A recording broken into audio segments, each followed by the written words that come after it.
Otse-eetris ja meil on siin siis taas Tallinna teemad ja on ka siin Vabadust näha kaugelt. Inimesed loevad, tutvuvad materjalidega ja teie arvamus?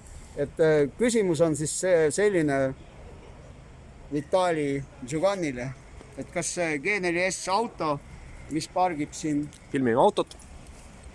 hoovi värava ees või vähemasti sissesõidu ees. Et kas me 11 000 aastase suulise pärimuse alusel uurelist, kas me võiks... Kas kõik kulges soovitult? Oi. Mis teid ootab? Meegale kujulised pillid võiks vähemalt eest ära võtta. Siin daami au nõuab kaitsmist, et kas teie siis hetkel ei leidnud, et daam oli väga kaunis?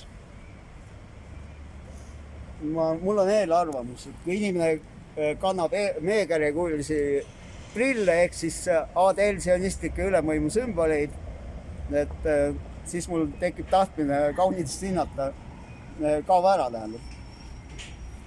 Nii, siin inimesed juba põgenevad tagaukse kaudu. Seal pidi 3 tükki, 2 just on. Ühesõnaga, mis oli siis võimuesindaja vastus auto blokeerivale käitumisele?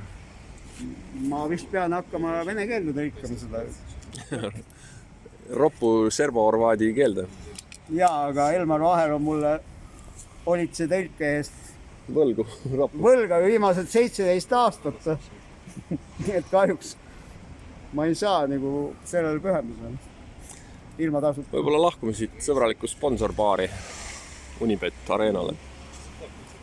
Võib-olla tõesti. Nii, teie Taara, võtame ära. Kõik eemaldame. Kotid eemaldame. Lipud. Värgid. Mis teavad, kes siin passima nüüd? Või tulevad järgi paari?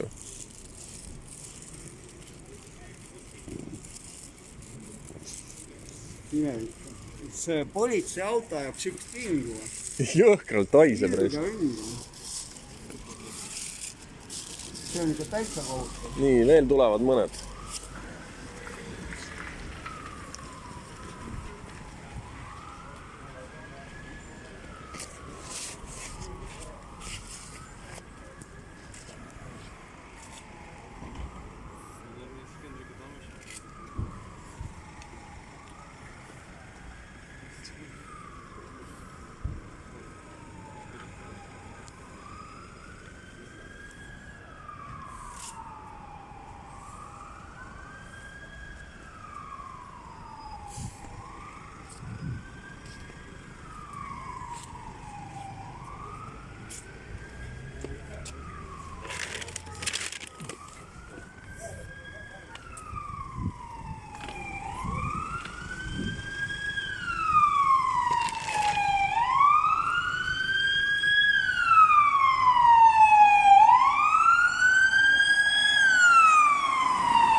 Katakas on läbi ilmselt.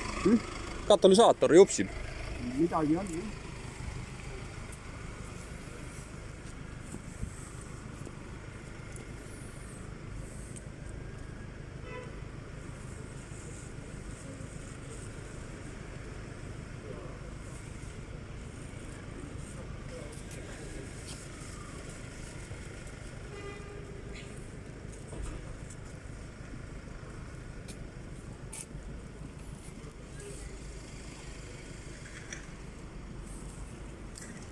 Ühesõnaga, lugejad ja vaatajad, tänase väikse kokkuvõtte tulemusel saab olla ainult üks järeldus. Linn justkui toimib, aga tundub, et see maja on küll kitsaks jäänud sellele linnale. Tuled põlevad. Tundub, et võimude tasakaal on paigas, kuid see paigalseis on ka meie ankurkivi, mis meid alla tõmbab. Kuhu alla? Mille alla? Seltskond on ärevuses, seltskond tegutseb, rohkem raha lubatakse ühistranspordile, inimesed käivad sisse-välja, sekkuvad võimu ja meedia ja jõustruktuuride esindajad, kuid mis puudu on teatud selline sujuv arusaam, mis siin üldse toimub. Jah. Tundub küll. Ja nende sõnadega tuletame meelde tänasest saatest sponsorit Unibet, Sports Arenat ja hetkel pausile.